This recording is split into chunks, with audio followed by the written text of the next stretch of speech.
चलिए आज की इस वीडियो में हम लोग थर्मोडायनेमिक्स को पढ़ेंगे। थर्मोडायनेमिक्स में केमिस्ट्री का, थर्मोडायनेमिक्स जो है ये केमिस्ट्री का है। फिजिक्स और केमिस्ट्री दोनों का थर्मोडायनेमिक्स में काफ़ी अंतर होता है, तो ये केमिस्ट्री का भी शुरू कर रहे हैं।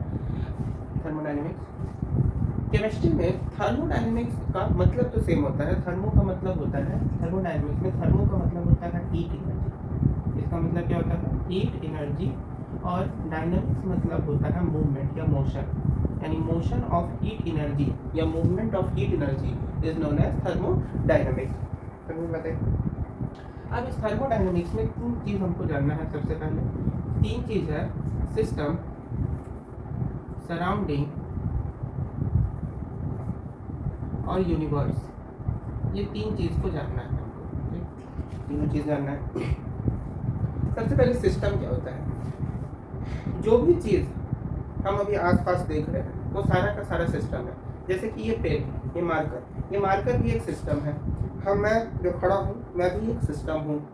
ये कॉपी जो है, ये कॉपी भी रखी हुई है, ये भी कॉपी भी एक क्या है? सिस्टम है।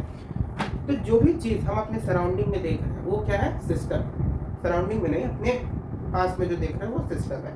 Anything which we can see is known as object is known as system.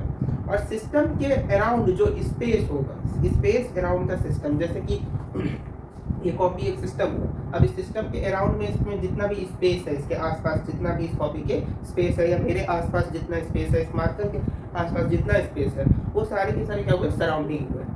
और सिस्टम, जैसे ये एक सिस्टम है, अब ये सिस्टम और इसका सराउंडिंग जहाँ एग्जिस्ट कर रहा है वो मेरा यूनिवर्स हो गया। यानी सिस्टम और सराउंडिंग को जोड़ते हैं तो मेरा यूनिवर्स का फॉर्मेशन हो जाता है। सिस्टम और सराउंडिंग जो है, जैसे अगर हम एक कोई भी जार लेते हैं, उसमें एक लिक्विड है, समझ में आते हैं? तो ये क्या है? ये मेरा सिस्टम है। ये मेरा क्या है? सिस्टम है। और इसके अराउंड में जो स्पेस है, इसके अराउंड में जो ये स्पेस है, this space is surrounding, this space is surrounding. और इस सराउंडिंग के बाहर में जितना चीज़ है that is known as universe. इस सराउंडिंग के बाहर में जितना चीज़ है वो क्या है? यूनिवर्स है। सिस्टम और सराउंडिंग को जो चीज़ डिफ्रेंशिएट करता है, सिस्टम और सराउंडिंग को जो चीज़ डिफ्रेंशिएट करता है, यानी दो ऐसा चीज़ जो सिस्टम और सराउंडिंग में डिफरेंस क्रिएट करता है, अलग करता है, उस चीज़ को हम लोग बोलते हैं बाउंड्री। उसको बोलते हैं बाउंड्री। समझ में बताइए? जैसे कि ये मेरा पेन है। अब इस पेन, ये पेन क्या है? एक सिस्टम है। इस पेन, ये सिस्टम है और यहाँ पे इसके चारों तरफ सराउंडिंग है। तो इस पेन का ये जो एज है, यही जो है इस पेन का बाउंड्री होगा। The outer surface of the system, the outermost surface of the system which differentiate between the surrounding and the system is known as, मतलब सिस्टम का सबसे बाहर वाला जो पार्ट है उसको हम लोग बाउंड्री कहते हैं। अब जो सिस्टम होता है वो भी बेसिकली तीन तरह का सिस्टम होता है। एक होता है मेरा ओपन सिस्टम, एक होता है क्लोज सिस्टम, एक होता है आइसोलेटेड सिस्टम या इंसुलेटर वाला सिस्टम। सिस्टम जो होता है, ये सिस्टम तीन तरह का होता है।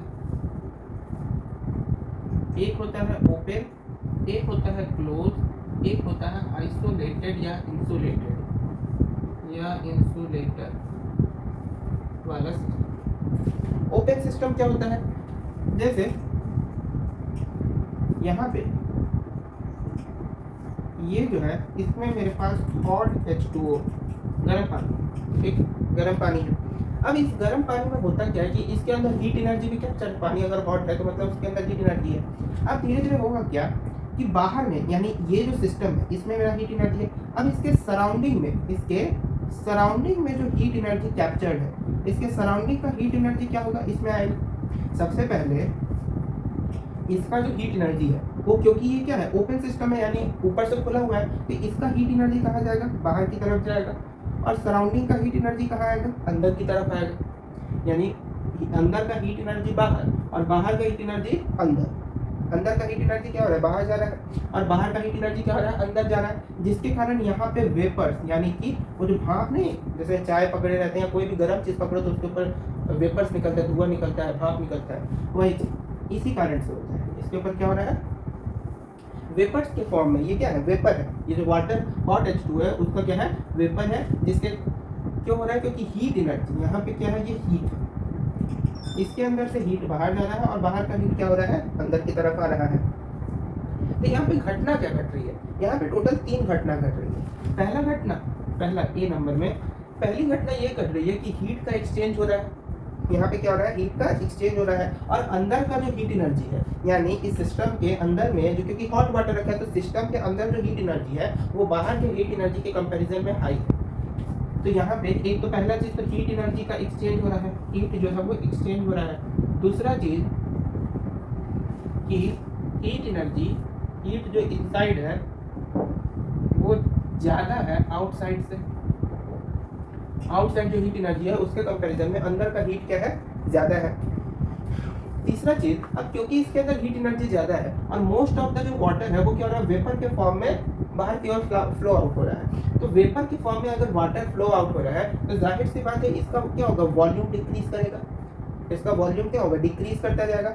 वॉल्यूम अगर इसका डिक्रीज करता जाएगा तो उसका मास डिक्रीज करता जाएगा, और वॉल्यूम और मास अगर डिक्रीज करेगा तो उसका डेंसिटी भी डिक्रीज करेगा, उसी को एक्सटेंसिव प्रॉपर्टी भी कहते हैं। तो तीसरा चीज यहाँ पे हमको दिख रहा है कि mass is decrease, mass is decrease. Mass क्यों डिक्रीज हो रहा है, क्योंकि भाई एक तो गर्म पानी है, बाहर अंदर से गर्मी बाहर जा रहा है, बाहर का गर्मी अंदर आ रहा है, जिसके कारण पानी क्या हो रहा है, वेपर के फॉर्म में इवापोरेट हो रहा है, भाग बढ़ के उड़ रहा है। तो ये 3 चीज इसमें होता है ओपन सिस्टम में। अब क्लोज सिस्टम का बात करते हैं। अब क्लोज सिस्टम में क्या होता है देखते हैं। क्लोज सिस्टम में एक हम बीकर लिए हैं जो कि ऊपर से क्या है, क्लोज्ड है, इस चीज के अंदर हॉट H2O है, यानी गर्म पानी रखा हुआ है। अब होगा क्या कि क्योंकि इस पे ये जो सरफेस है, ये जो सरफेस है जिससे ये ढका हुआ है, ये क्या है, एक कूलिंग सरफेस है, यानी कूल सरफेस है, ठंडा सरफेस है। इसका एरिया मतलब कूल एरिया है, ठंडा एरिया है।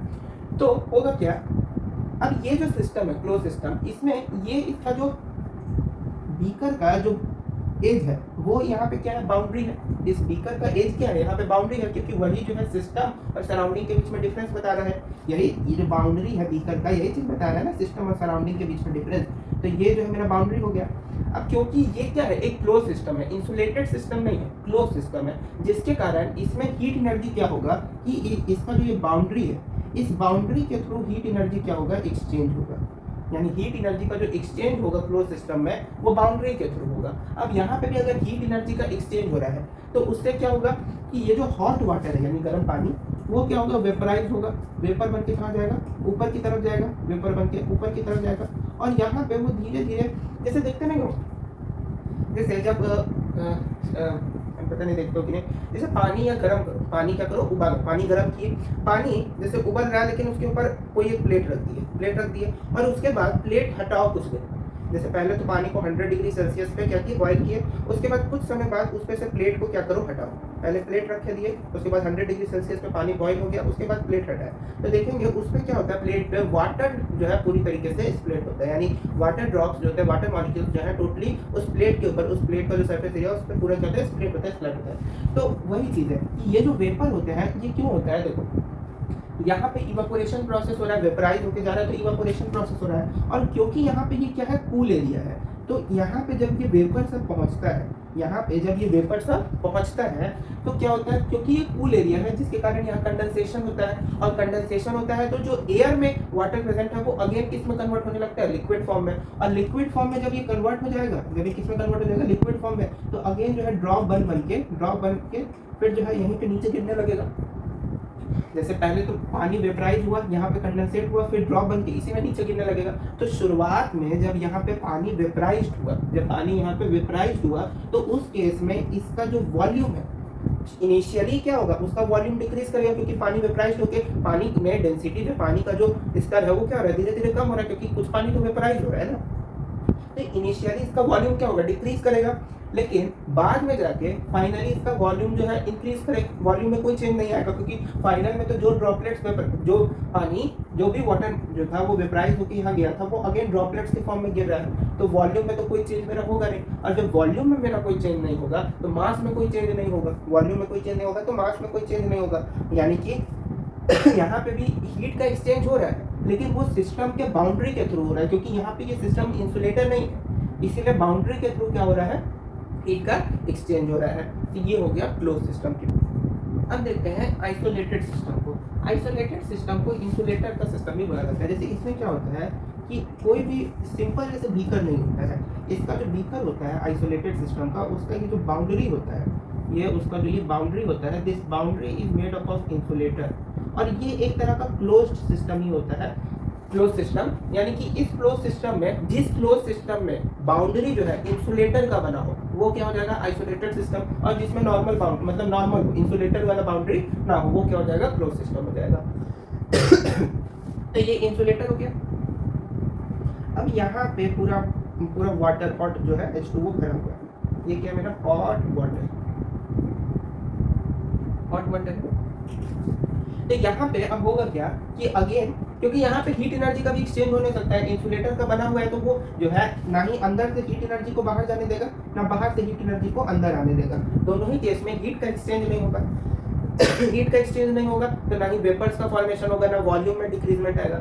तो बस आइसोलेटेड सिस्टम में यही याद रखना है कि हीट का एक्सचेंज नहीं हो रहा है, हीट का एक्सचेंज नहीं हो रहा है, इसका मतलब वॉल्यूम में चेंज नहीं हो रहा है, वॉल्यूम में चेंज नहीं हो रहा है, इसका मतलब मास में चेंज नहीं हो रहा है, मास में चेंज नहीं हो रहा है, वॉल्यूम में चेंज नहीं हो रहा है, मतलब डेंसिटी में कोई चेंज नहीं हो रहा है। यानी इनडायरेक्टली आइसोलेटेड सिस्टम में वाटर जो है, चाहे ठंडा पानी रखें या गर्म पानी रखें, वो आइसोलेटेड सिस्टम में एज इट इज रहेगा, उसमें कोई भी चेंज नहीं होता है। जैसे जो थर्मस होता है उसमें क्या होता है, गर्म पानी रखते हैं, क्यों रखते हैं? क्योंकि थर्मस का जो वाल होता है वो इंसुलेटर का बना होता है, जिससे हीट एनर्जी जो है वो ट्रांसमिट नहीं कर सकता है, हीट का एक्सचेंज नहीं हो सकता है। तो that is all about isolated system.